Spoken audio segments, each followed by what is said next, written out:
Okay, so here's the fuel pump. I took the screws out of it thinking that I was going to separate it for ease to get it off the engine, but it didn't want to give up the ghost. So I cleaned it up a little bit so it would be a little more visible. You can see what's going on here. But you can separate the top from the bottom, and if you'll notice, there's two valves in here. There's an intake valve and an exhaust valve, or output valve, if you will, for fuel. And you got to get those back in right. Now, this diaphragm is easy to get out. You just have to push it up and move it forward. Wow, trying to do this without two hands is a little difficult. So I'll see if I can put the camera so I'll hold it up and I can see what's going on here. Okay, what we're gonna do is take two thumbs, all right? We're gonna push up on, we're gonna hold it this way. We're gonna push up on it and you're gonna tilt it to get it off the arm. And it's gonna make a liar out of me, but it does work. There we go. So now we got it apart. Now, you'll notice the spring in there and the diaphragm is kind of rusty. This lever right here, kind of a bear. You can change it out if you want to, but most of the time it's probably not gonna be bad. So let me clean this up and we'll start putting the kit back together. So I got everything apart. The diaphragm, the spring, the valves, okay. They were pretty corroded in there. Well, I shouldn't say corroded in there. They were just kind of nasty. But you got to make sure you get them back in right, okay?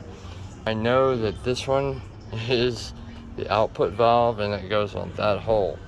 The reason I know that is because this thing was so plugged up with garbage that no gas would flow through and out the hole. I cleaned everything up and I'm ready to put it back together.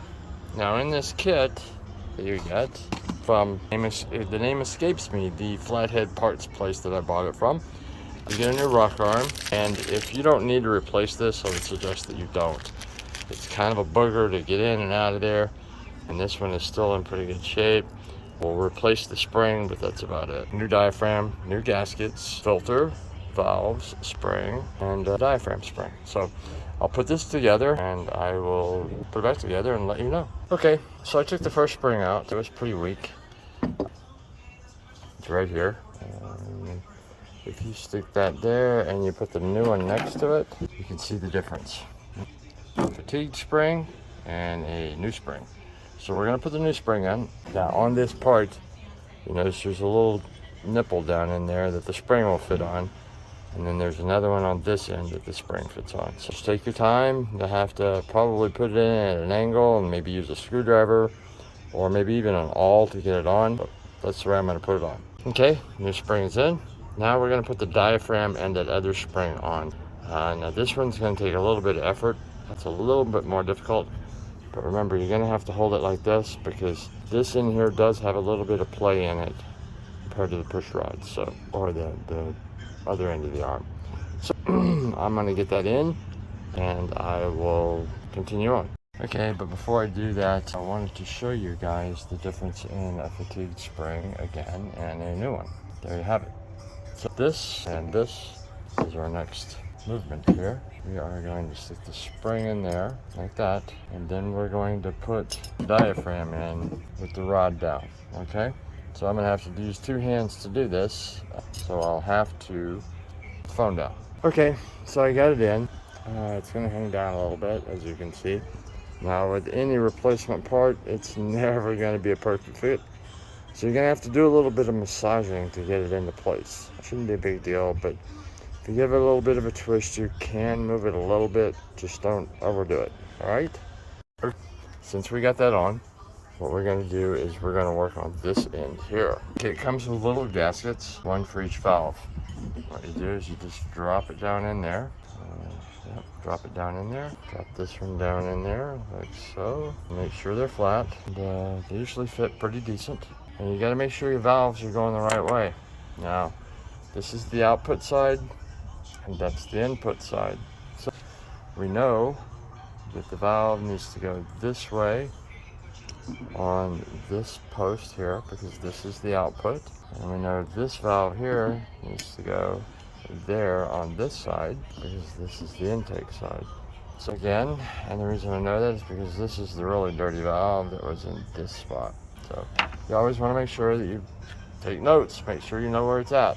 So I'm going to put these in. I use a little bit of a socket or I'll use a socket and I tap on it a little bit to get the valves in place. Then I'll put the keeper back on it.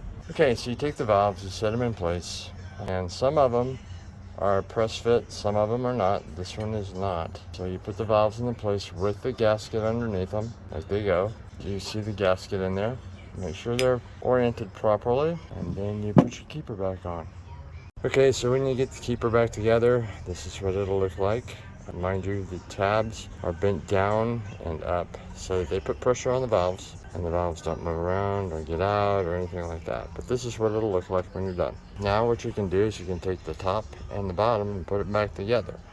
Now this can be clocked any way you want to. For your build, you can clock it however you want to do it, whichever makes your build work for you. So on mine, we're going to clock it back the way it was because the fuel line will go to the carburetor out this side. The intake line comes over here. We'll do that on the top, and we clocked it the way we want it to be clocked.